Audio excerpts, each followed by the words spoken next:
puede hacer. Entonces,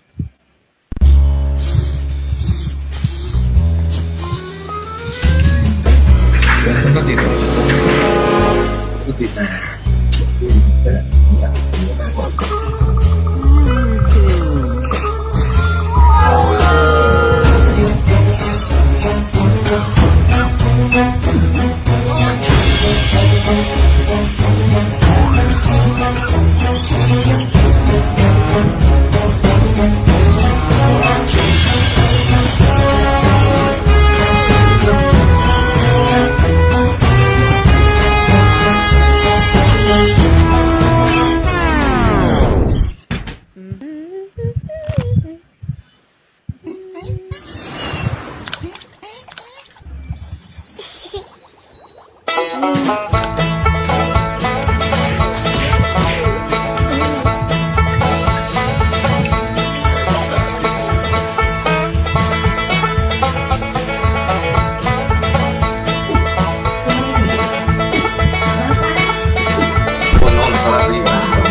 Benjimín, ¿ahora sí? Sí, ya empezamos.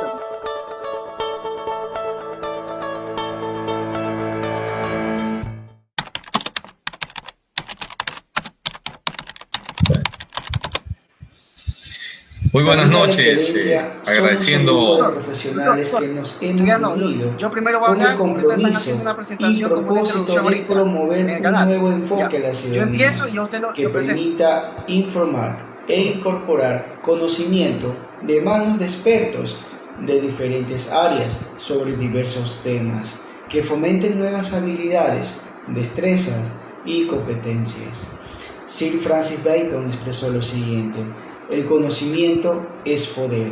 En la educación y la acumulación de saberes se halla la verdadera posibilidad del ser humano de ser influyente, de cambiar, de crecer e incluso tener éxito.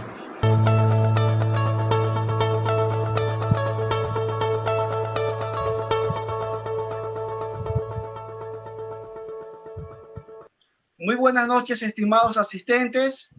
Bienvenido a este webinar organizado por Camino a la Excelencia.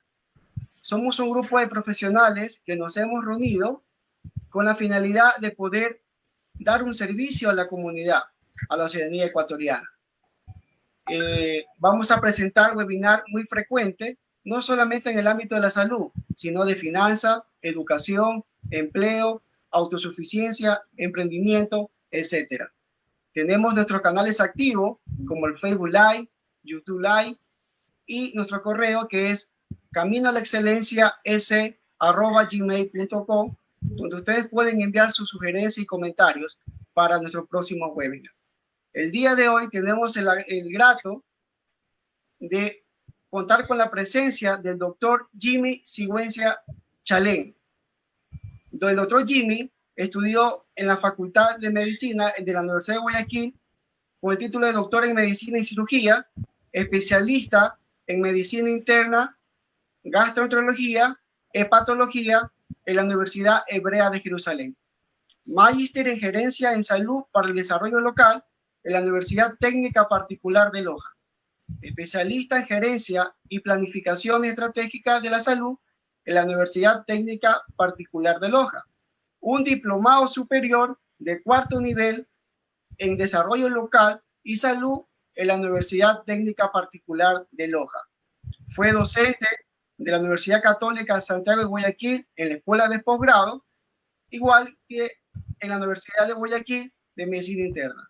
Fue jefe de docencia del Hospital de Guayaquil, jefe de servicio de gastroenterología del Hospital de Guayaquil y jefe de cuidados intermedios de dicho hospital. Con ustedes tenemos al doctor Jimmy Sigüenza. Doctor, es un placer tenerlo esta noche con nosotros, Camino a la Excelencia. Su tiempo, doctor. Muy buenas noches, mi doctor Alfredo, ingeniero Reina, y a todo el grupo que conforman Camino a la Excelencia. Me parece que es una iniciativa muy importante y que topa varios tópicos de la sociedad: economía, educación y salud. Y precisamente agradeciendo esta cordial invitación para tratar un tema de salud. Y no puede ser algo tan importante como los momentos en que está viviendo el mundo. Prácticamente de una pandemia que comenzó por diciembre del 2019 en el país de China y que verdaderamente ha azotado a todo el país. Le agradezco esta invitación y también el tema propiamente escogido, porque a veces nosotros nos enfocamos en otro tipo de sintomatología que vamos a verlo a continuación.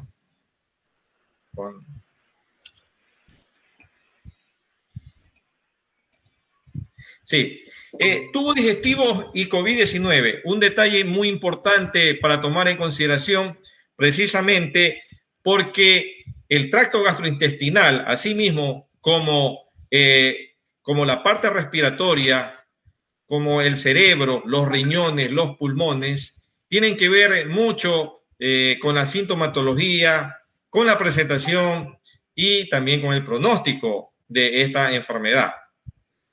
Pues le decía que este brote pandémico surgió en Wuhan, en la provincia de Hubei, en China, y que precisamente la atención mundial cuando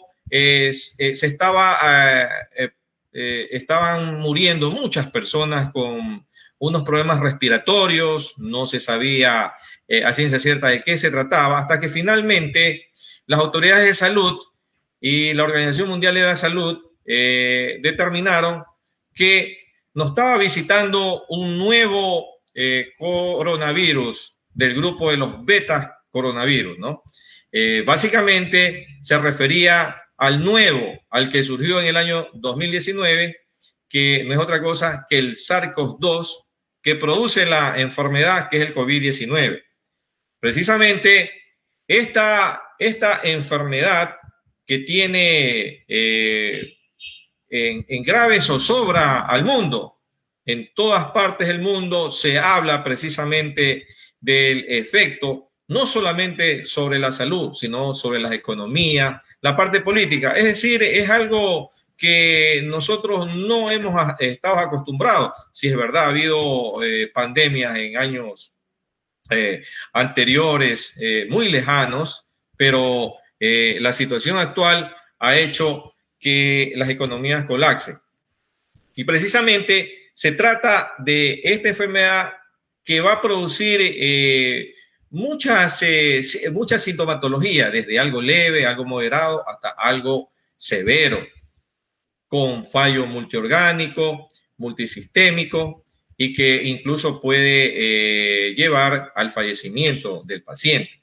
Y esto precisamente se debe a que el SARS-CoV-2 actúa sobre una entrada en el huésped, es decir, en el paciente. Y esto está en todos los órganos.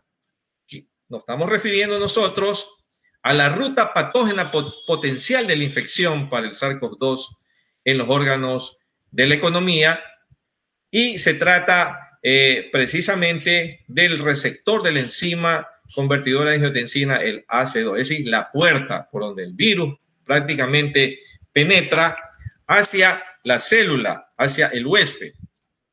En este caso, vamos a ver que el virus tiene en su superficie una espiga. Esta espiga es una glicoproteína. Aquí la vemos ampliada. Esta glicoproteína tiene un dominio externo y tiene una fusión de la proteína que a su vez está dividida en dos segmentos, la proteína S1 y la proteína S2.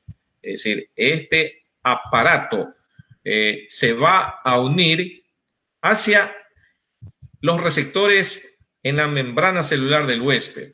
Y aquí tenemos nosotros al receptor AC2, muy conocido, de la enzima convertidora de angiotensina tipo 2, que la encontramos nosotros a nivel pulmonar, a nivel cardiovascular, renal, tubo digestivo, hepático, en las glándulas salivales, y que precisamente está en relación a que cuando hay mayor cantidad de estos receptores en el organismo de la persona, va a estar en relación a la severidad de la enfermedad.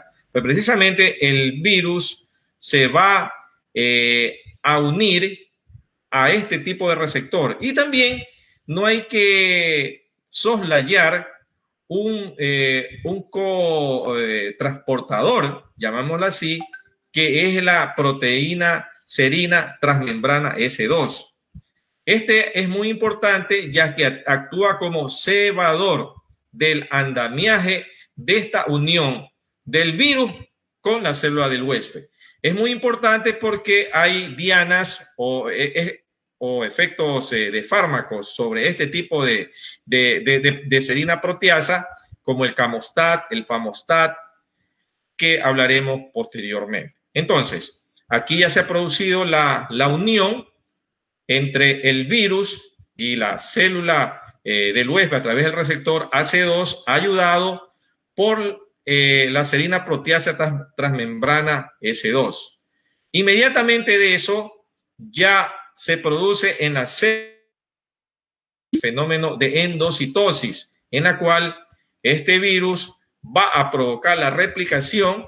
Se calcula que generalmente cuando infecta a una célula va a producir cerca de 100.000 copias. Imagínense la cantidad de virus, y esto está en relación con la severidad de la enfermedad. En lo que tiene que ver a un detalle muy importante, se ha topado el tubo digestivo porque generalmente siempre nos enfocamos, siendo un virus respiratorio de la misma familia del SARS-CoV, en que produce el síndrome de dificultad respiratoria aguda. Básicamente nos enfocamos en la sintomatología respiratoria, es decir, si tiene tos, está estornudando, hay secreción bronquial, pero a veces descuidamos la sintomatología digestiva, y entre ellas tenemos que enfocarnos nosotros a la diarrea, a la náusea, al vómito, a la hiporexia, al dolor abdominal y a la disgeusia.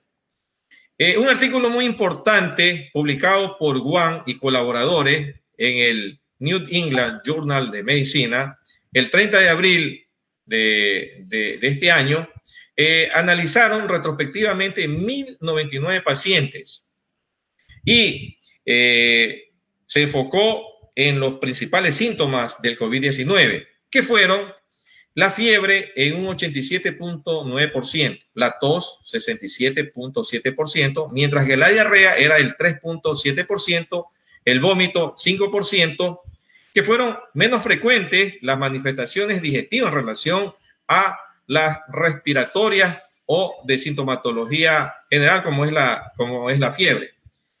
Entre los síntomas gastrointestinales, la incidencia de la diarrea y el dolor abdominal en pacientes con COVID-19 grave fue mayor que en pacientes con COVID-19 leve. Este detalle es muy importante porque los pacientes que van a tener sintomatología digestiva ya le va a alertar de que hay que tomar todas las medidas necesarias, porque el paciente se va a complicar como algo de pronóstico.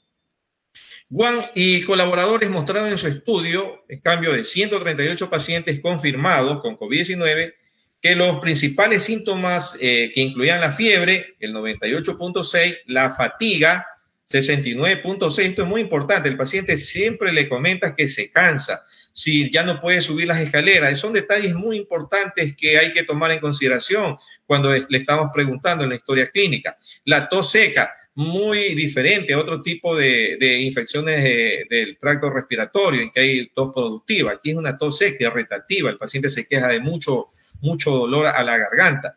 Ahí tenemos que representaba el 59.4%, la mialgia 34.8%, la disnea 31.2%. En cuanto a los síntomas gastrointestinales, incluyeron el dolor abdominal 3.6%, la diarrea 10.1%, los vómitos el 3.6%.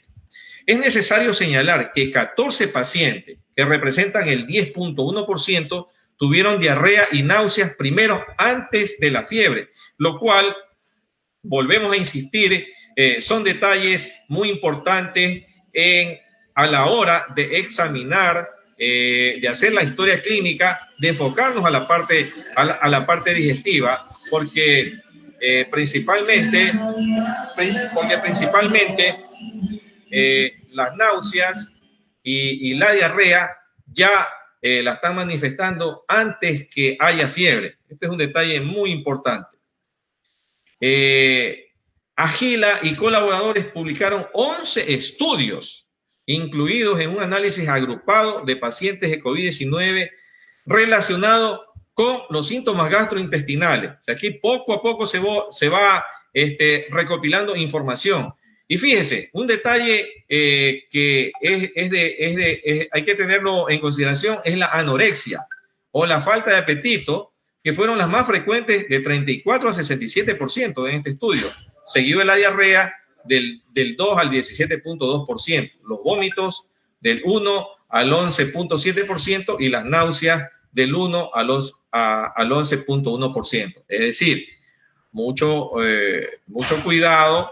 La persona que de una manera súbita le está indicando que tiene falta de apetito, que de repente comía bien y ahora no se quiere servir los alimentos. Entonces hay que seguir explorando si no hay dolor abdominal, si no hay diarrea, si no tiene trastorno en la olfacción o en la degustación, como lo veremos posteriormente. Bueno, entre los datos que mencionaban los estudios está la diarrea, ¿no? Y la diarrea, precisamente, ¿a qué se debe? Siendo el tracto gastrointestinal muy rico o sobreexpresado en el receptor AC2, es obvio que la sintomatología digestiva sea manifiesta y en algunas ocasiones florida. Y esto está en relación precisamente a que el virus ataca al receptor AC2, que el receptor AC2 tiene mucha importancia precisamente con la regulación de la microbiota. La microbiota, toda la cantidad de microorganismos que están a nivel intestinal y que desempeñan una función muy importante tanto en la parte inmunológica. Entonces, si este tipo de receptores están siendo atacados por el virus, va a haber una disregulación. ¿Qué se va a producir también? Que la barrera, es decir, aumenta la permeabilidad a nivel de los enterocitos, con lo cual se van a introducir muchas bacterias y también productos inflamatorios, como son aquí las citoquinas, que verdaderamente van a molestar y van a producir la sintomatología, como son el dolor, como son la diarrea. Y un detalle muy interesante es también su conexión con el eje intestino-pulmón.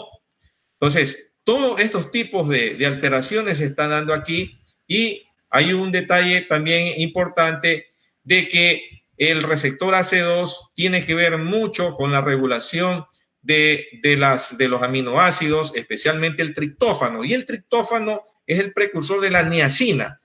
Mire, estos detalles tan importantes, porque el paciente que no se alimenta estando enfermo va a producir una desnutrición y una deshidratación por la diarrea, y a su vez también va a disminuir la producción de unos péptidos antimicrobianos, con lo cual fácilmente vamos a tener un cuadro inflamatorio e infeccioso, de manera que esto va a producir también que las bacterias y que las citoquinas vayan al pulmón por el eje intestino-pulmón, alterando la microbiota del tracto respiratorio, y de allí las complicaciones respiratorias severas que se dan en el paciente con COVID-19 cuando hay manifestaciones digestivas, porque precisamente se ha alterado la permeabilidad. Estas uniones entre las células de los enterocitos es muy firme, pero cuando existe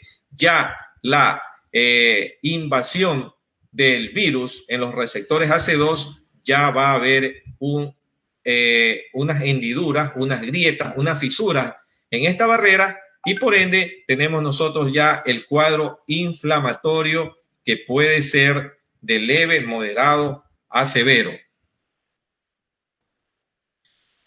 En lo que tiene que ver a los mecanismos vomitivos o eméticos del COVID-19, vamos a ilustrarnos aquí en esta diapositiva. Vemos que el SARS-CoV-2 entra y sale. Aquí vemos por la vía respiratoria, la vía digestiva. Es muy importante señalar que todas las líneas rojas corresponden a los receptores AC2. Mira a nivel pulmonar como hay, asimismo en la parte digestiva, y es donde están la gran cantidad de viriones. Estos viriones a nivel del tubo digestivo van a ser eliminados cuando hay diarrea, y si no se tiene los cuidados necesarios, van a producir un foco de infección, que es muy importante porque en determinado momento hay pacientes infectados que hacen sus deposiciones no en el inodoro, sino fuera, y con el sol las heces se disecan, y con el viento precisamente vuelan estas partículas, pueden ser inhaladas, y de esta manera la persona se va a infectar. Entonces es muy importante tomar en consideración este origen de la contaminación orofecal, porque en determinados momentos nos enfocamos más en la parte respiratoria, en el contacto con la persona, por el alejamiento, etcétera, pero no le damos mucha importancia a lo que tiene que ver con la expulsión de los virus o viriones a través del tracto digestivo por las heces.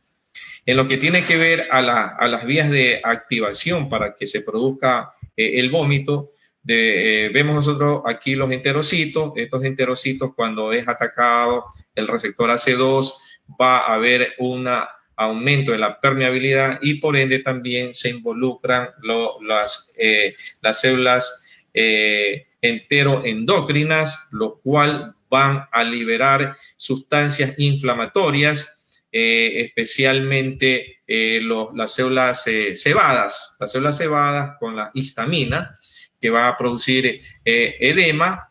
Entonces, estas sustancias inflamatorias inmediatamente van a modular la respuesta vagal eferente, que a su vez esta vía va hacia el tallo cerebral, y posteriormente por vía sanguínea va al área postrema, donde efectivamente está el centro del vómito o centro emético. Entonces, las consecuencias, tenemos que hay esa sensación nauseosa, que la persona también no tenga apetito, y se acompaña del vómito, ¿no? Entonces, aquí vemos por qué se produce este efecto, que no es otra cosa que el virus, al atacar al receptor AC2, va a provocar precisamente este daño. Y no olvidemos que los niveles de angiotensina 2 van a elevarse.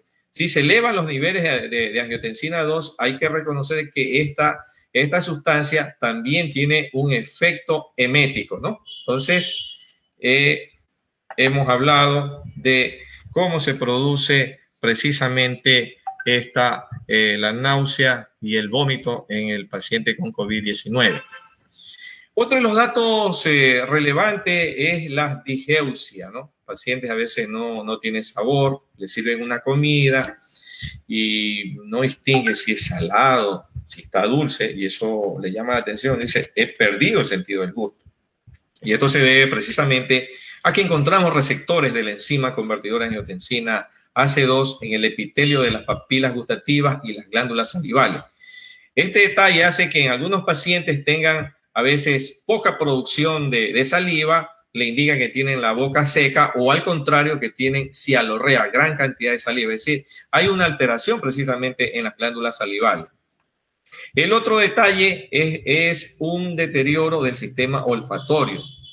No percibe los olores y de esa forma también es un dato que si hablamos en el contexto del paciente que se sospecha con una infección por el SARS-CoV-2, el tener disgeusia y alteración del olfato, a pesar de que el hisopado nasofaríngeo sea negativo, ya es un dato importante para considerarlo como que está infectado por el SARS-CoV-2. Entonces, el deterioro del sistema olfatorio es el resultado del daño directo del virus a células no neuronales en el epitelio olfatorio. La vía lítica viral también podría afectar directamente la trayectoria neuronal periférica del tracto gustativo de dos maneras. La primera es porque hay un daño directo de las células que expresan el AC2 en las papilas gustativas y los quimiorreceptores neurosensoriales del gusto periférico. Y la segunda, de un daño directo de cualquiera de los nervios craneales responsables de la gustación, como el séptimo par, el noveno o el décimo. Entre estos, el daño a la cuerda del tímpano. A la cuerda del tímpano podría ser la explicación más plausible. Una vez que se coloniza la nasofaringe, el virus del SARS-CoV-2 podría usar la trompa de Eustaquio como puerta de entrada y colonizar el oído medio, causando un daño subsecuente a la cuerda del tímpano y como resultado tenemos la disgeusia. También se ha demostrado que la anemia y presumiblemente el transporte deficiente de oxígeno que sobreviene dan lugar a la disgeusia. El zinc juega un papel importante en la percepción del gusto. Es posible que la quelación del zinc a través de mecanismos inmunes y moléculas que se sabe que aumentan la concentración con procesos inflamatorios pueden resultar en hipocinsemia aguda o un cambio más localizado en la homeostasia celular del zinc de las células gustativas orales como resultado de la infección por el virus del SARS-CoV-2. De ahí la recomendación de cuando el paciente tiene estas disgeusias de la dosis del zinc, que es de 75 miligramos. Ese detalle es muy importante darlo de una manera inmediata, ¿no? No dejar que pase los días, sino que abordarlo inmediatamente con este elemento que es el zinc. En lo que tiene que ver a otro detalle de la parte digestiva es el hígado, ¿no? El hígado juega un papel fundamental. Se ha dicho que cuando el paciente con COVID-19 tiene manifestaciones hepáticas y si estas son severas, el pronóstico es malo. En este caso, la injuria al hígado tiene varias vías. Tenemos nosotros la respuesta inflamatoria al virus, a la entrada de este virus en los receptores AC2 que están en gran cantidad a nivel del endotelio y de los colangiocitos. Y esto va a ocasionar que las células, los linfocitos T, actúen a nivel del hepatocito y lo van a destruir. Por lo tanto, ahí hay un daño debido a la respuesta del sistema de defensa frente a la infección del virus, el SARS-CoV-2. El otro detalle tiene que ver con la hipoxia y cambio circulatorio. Generalmente los pacientes que están con problemas de insuficiencia cardíaca congestiva o un paciente que en determinado momento tiene que ser puesto un respirador, inmediatamente a veces se puede utilizar el PIP, que disminuye el gasto cardíaco y produce una hepatitis hipóxica. Por otro lado, también el efecto citopático directo, ¿no?, del virus sobre los receptores que, como les decía anteriormente, están en el endotelio y en los colangiocitos.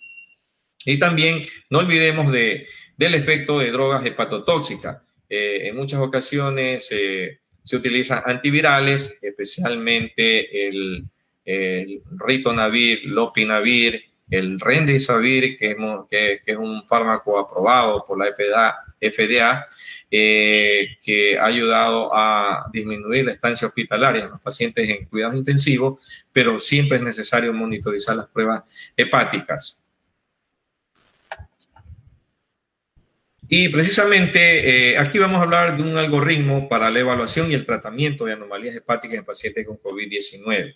Si el paciente tiene ya un diagnóstico confirmado, nosotros vamos a ver si se trata de un caso leve o de un caso moderado a severo.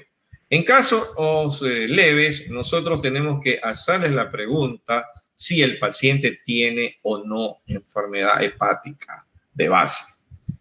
Si la respuesta es negativa, no necesita hacerse muchas evaluaciones, a menos que, por ejemplo, el paciente le indique que está utilizando mucho el paracetamol o acetaminofén. En ocasiones lo toman a veces 1 gramo cada 4 horas y por varios días. Entonces, imagínense que esto sí va a producir una hepatotoxicidad. Por ende, este tipo de pacientes debe ser evaluado con hepatograma. En el caso de que tengan una enfermedad hepática ya de base, es necesario hacer el chequeo, como son pedir el perfil de las transaminasas, TGO, TGP, la fosfatasa alcalina, la gamma-glutamil transpeptidasa, la bilirrubina, los niveles de albúmina y el tiempo de protombina, ¿no? Este detalle es muy importante. Ahora, si está levemente elevado, darles medidas de soporte y hacer una vigilancia, un control de cómo se está aportando la bioquímica sanguínea en este tipo de pacientes. Si estas pruebas hepáticas están sumamente elevadas, se debe hacer la consulta con el hepatólogo y realizar investigaciones adicionales, entre ellas el uso de hepatoprotectores y seguir monitorizando la utilización de la ecografía que nos indica cómo está el hígado y todos estos detalles que, como les decía anteriormente, son muy importantes, ya que cuando hay compromiso hepático se ensombrece el pronóstico en los pacientes con COVID-19.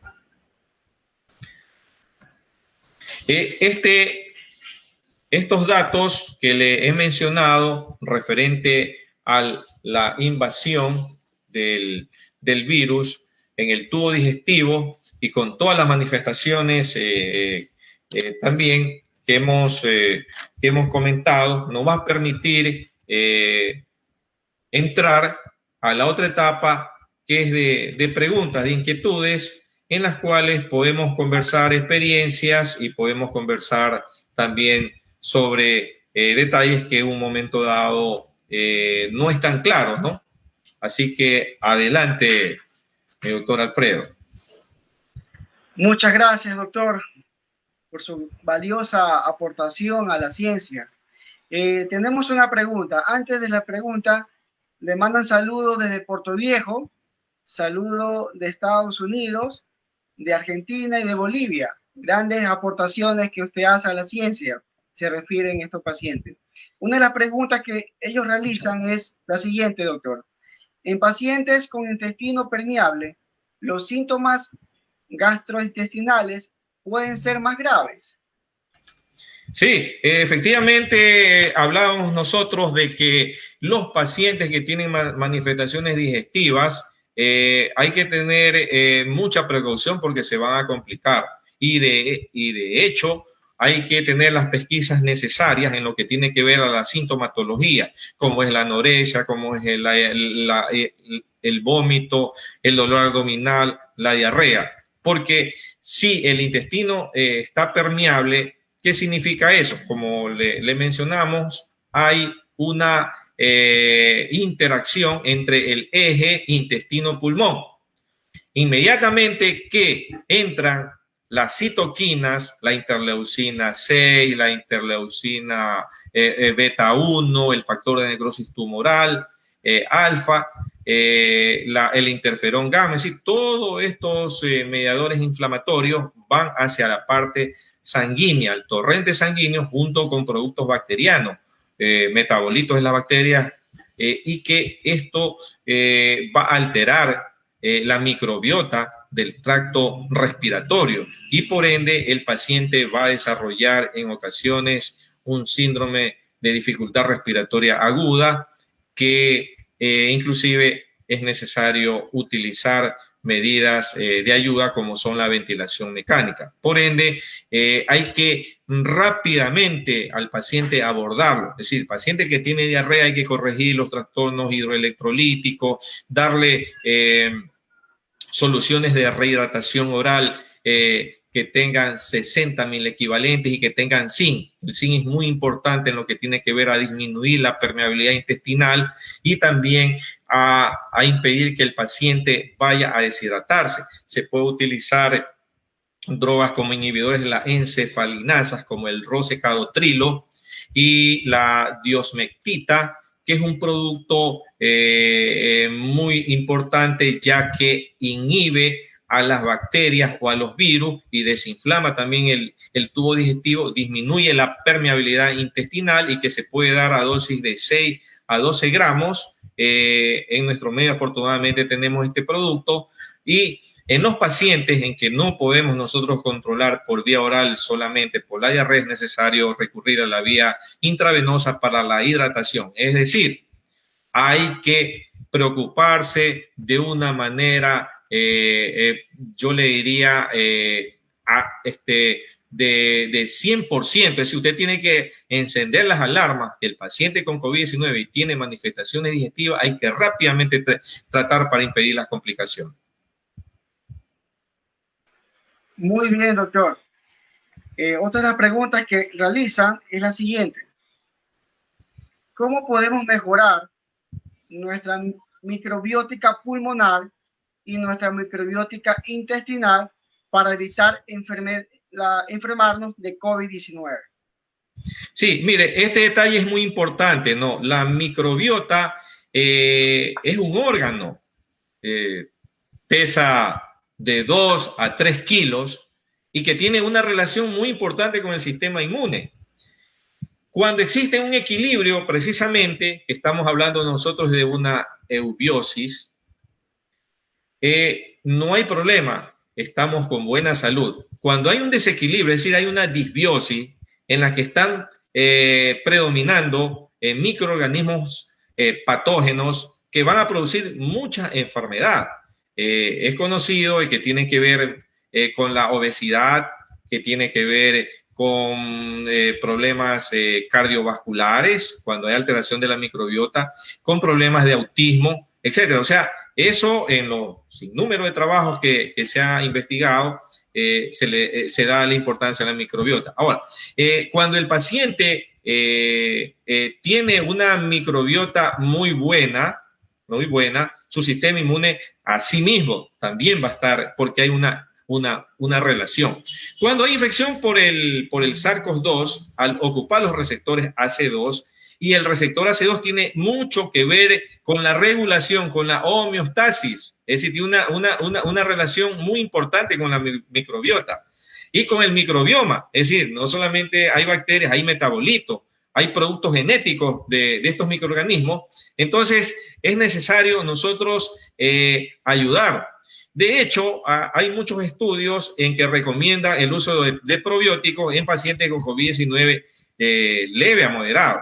En lo que tiene que ver a pacientes que tienen diarrea con sintomatología severa, eso sí hay que tener un compás de espera porque no olvidemos que en determinado momento el sistema inmune está deteriorado y proporcionar productos bacterianos en un momento dado podría conllevar a una sepsis, ¿no? Por lo tanto, pacientes con sintomatología leve, moderada, sí se debe recurrir al uso de los probióticos. Gracias, doctor. Tenemos otra pregunta, dice la siguiente. una pregunta de Estados Unidos. ¿Por qué puede causar síntomas digestivos el COVID-19 si es un virus respiratorio?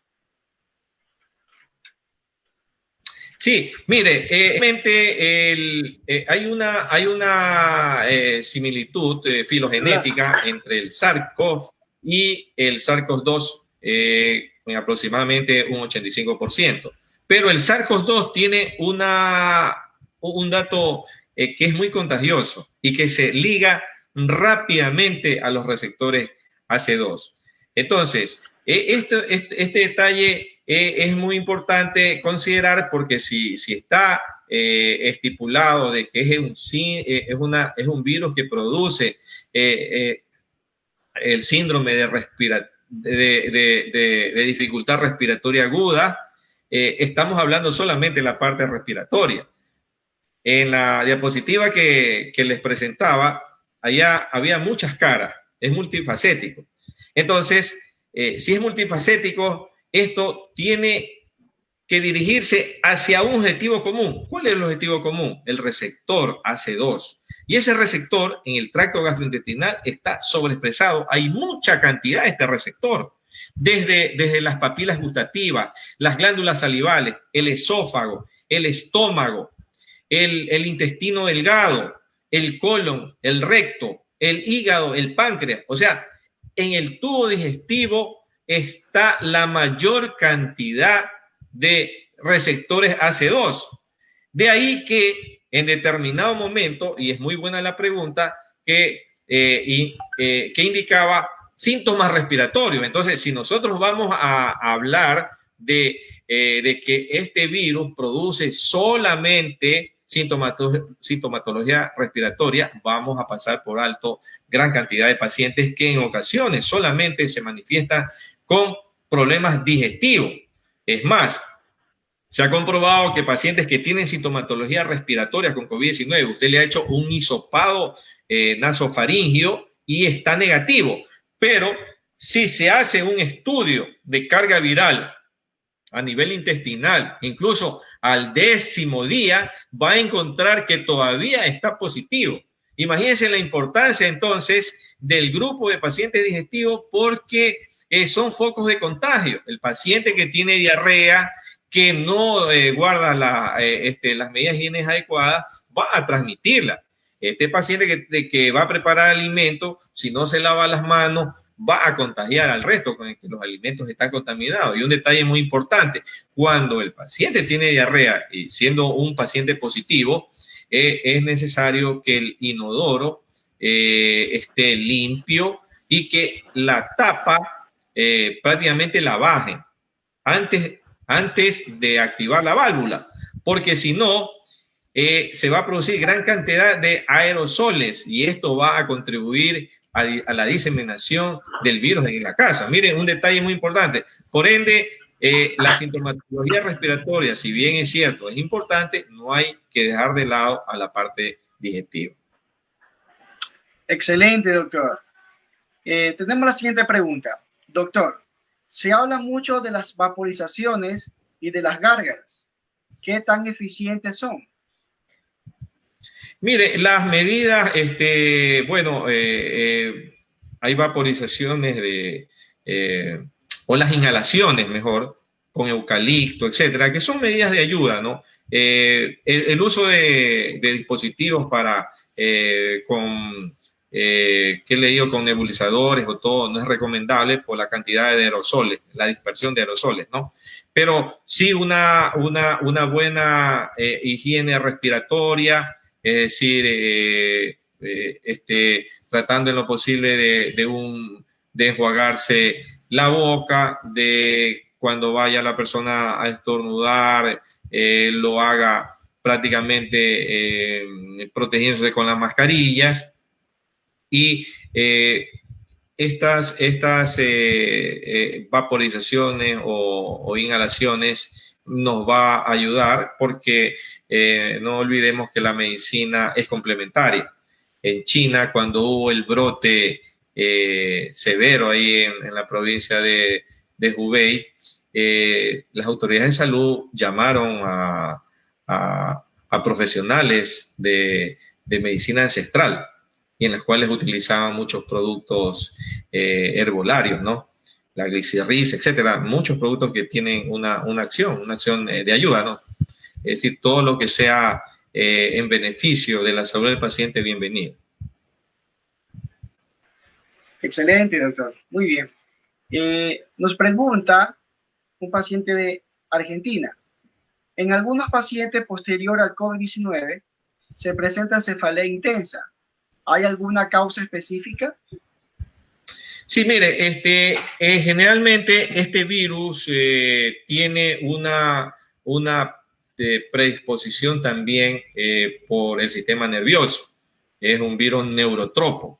De hecho, hablábamos nosotros sobre las implicaciones a nivel del sistema nervioso central, en lo referente a la digeusia, al vómito, ¿no? Y penetra los productos inflamatorios, porque eso es lo que desencadena una respuesta inflamatoria. No olvidemos que va de una respuesta inflamatoria leve a una severa como la. Este disparador de mediadores inflamatorios hacen más permeable a la barrera hematoencefálica.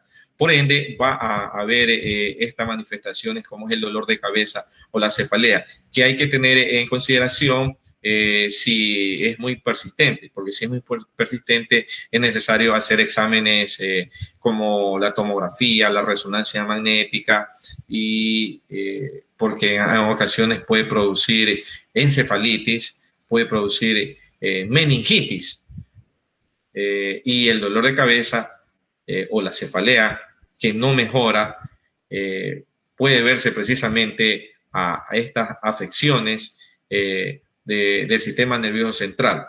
De ahí que es necesario siempre chequear lo que corresponde a ver si el nivel de conciencia, cómo está el paciente. No nos olvidemos que los pacientes que tienen baja saturación, es decir, la hipoxia, también contribuye a la cefalea. Es decir, algo multifactorial, pero tomar en consideración que también puede haber complicaciones importantes en el sistema nervioso central, y ese puede ser la traducción de una cefalea o un dolor de cabeza que no mejora con las medidas generales como son precisamente los analgésicos. Doctor, tengo una pregunta. Además, preguntas vamos a ir respondiéndoles más adelante por un correo electrónico.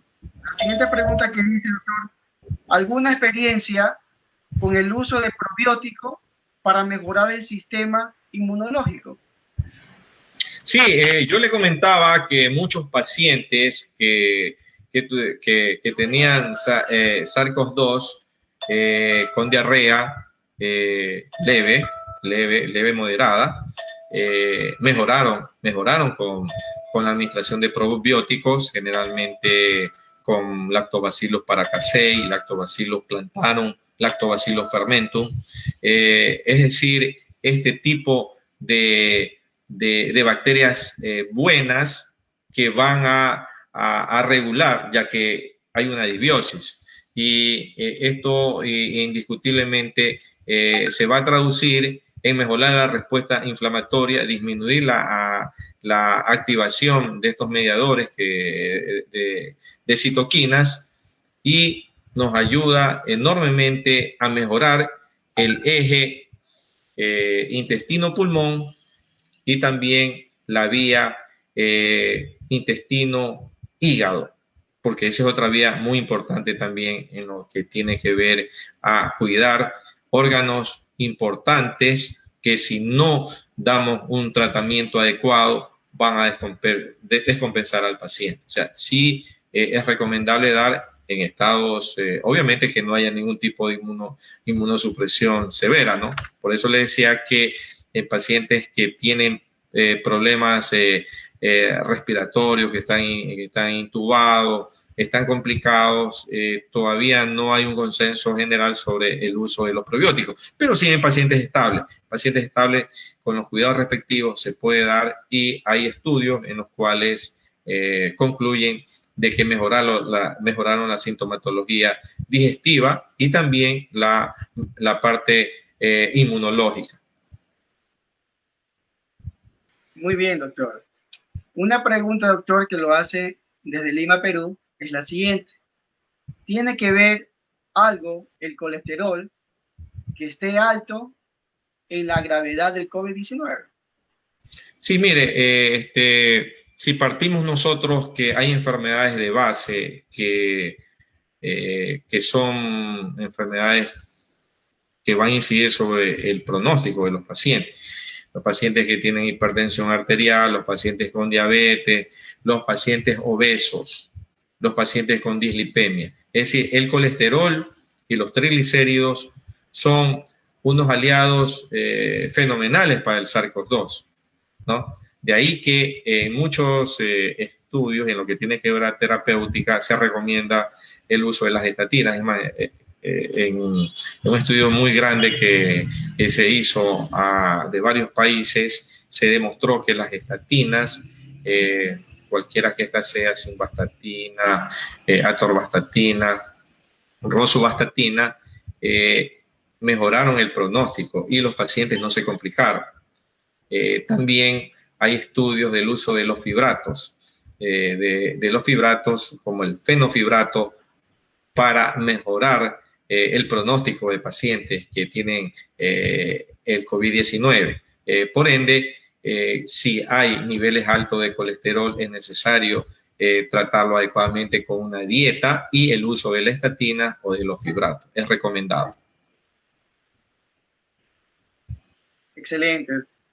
La última pregunta, doctor, es la siguiente. He escuchado de personas que han tenido COVID-19 que aún cuando ya están negativos, todavía tienen problemas del olfato y el gusto. ¿Cuánto puede durar esta molestia? Sí, mire, estos son los fenómenos post-COVID, ¿no? Y hay uno de estos datos en que el paciente, a pesar de que ya no tiene fiebre, de que ya está bien, todavía tiene esta situación de las digeusias y a veces del olfato, ¿no? Entonces ahí hay necesidad pues de darle medicinas con complejo B, y no olvidemos un detalle: se ha comprobado de que los niveles de zinc en este tipo de pacientes están bajos. Por ende, es recomendable darle 75 miligramos de zinc, ya que de esta forma nosotros vamos a mejorar esta sintomatología de los pacientes que tienen esto. Y también no nos olvidemos que uno de los detalles muy importantes es que el zinc actúa como algo antiviral, ¿no? Porque inhibe la ARN polimerasa. El zinc es barato, se lo pueden encontrar en las farmacias, y ya le digo que la dosis recomendable es de 75 miligramos diarios. Muy bien, doctor. Gracias por su participación en esta noche. Los asistentes en este webinar, estoy agradecido, le mandan muchos saludos. Gracias por compartir su conocimiento y despejar muchas dudas que ellos han tenido con respecto al COVID-19 en el aparato digestivo. Gracias, doctor. No queremos que no sea la primera ni la última vez que podamos contar con su presencia. Queremos que sea en una oportunidad como también la excelencia. Muchas gracias, doctor Alfredo, ingeniero Reina, y todos quienes forman Camino a la Excelencia, por haberme invitado y conversar sobre estos detalles muy importantes. No olvidemos que uno de los puntos muy importantes es que para tratar la pandemia todos debemos unirnos. debemos respetar las disposiciones del Ministerio de Salud Pública de cada país, no olvidar pues el uso de la mascarilla, el distanciamiento social, del lavado de manos, y que es necesario siempre indicarle a los pacientes que cuando tengan manifestaciones como pérdida del apetito, del olfato o alteraciones del gusto, inmediatamente comunicar al médico. El éxito está en que si nosotros actuamos en las primeras fases, es decir, en la etapa de viremia, vamos a evitar que el paciente se complique, porque una vez que el paciente ya está en la fase pulmonar y ya hay la manifestación de fallo multiorgánico, ya es un poco más difícil, el pronóstico se ensombrece y a veces no hay fármaco que pueda utilizarse. De hecho, no existe una medicina actual. Hay varios fármacos que se lo utiliza y depende del protocolo, depende de la experiencia del grupo de médicos que tiene, porque como les decía, tiene diferentes fenotipos de esta enfermedad. No podemos abordarla con un solo fármaco. Hay multifármacos que actúan en diferentes vías, porque el virus, como hemos visto, tiene sus vías de replicación, sus vías de los receptores, etcétera, ¿no? Así que este detalle es muy importante y los felicito a ustedes y estaré siempre gustoso para participar en nuevas reuniones con temas relacionados al aspecto médico, mi estimado Alfredo. Gracias, doctor. Se le recuerda a los participantes también que puedan activar sus notificaciones para hacerles llegar los próximos webinars a su correo electrónico. Vamos a tener un sorteo por interno donde el doctor ha dado el 50% de descuento a la consulta médica. Entonces, a los correos y a todos los que se han registrado, se le va a hacer llegar la dirección del doctor, como usted vio en la pantalla también, dónde queda el centro médico de él y cómo ustedes pueden con el doctor contactar para poder despejar más dudas y también poder asistir a sus consultas. Gracias, doctor. Gracias a cada uno de ustedes por asistir a este webinar. Que tengan una muy buenas noches y recuerden siempre la sugerencia que el doctor le ha dado. Buenas noches y gracias con todo. Gracias.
Camino a la Excelencia somos un grupo de profesionales que nos hemos reunido con el compromiso y propósito de promover un nuevo enfoque a la ciudadanía que permita informar e incorporar conocimiento de manos de expertos de diferentes áreas sobre diversos temas que fomenten nuevas habilidades, destrezas y competencias. Sir Francis Bacon expresó lo siguiente: el conocimiento es poder. En la educación y la acumulación de saberes se halla la verdadera posibilidad del ser humano de ser influyente, de cambiar, de crecer e incluso tener éxito.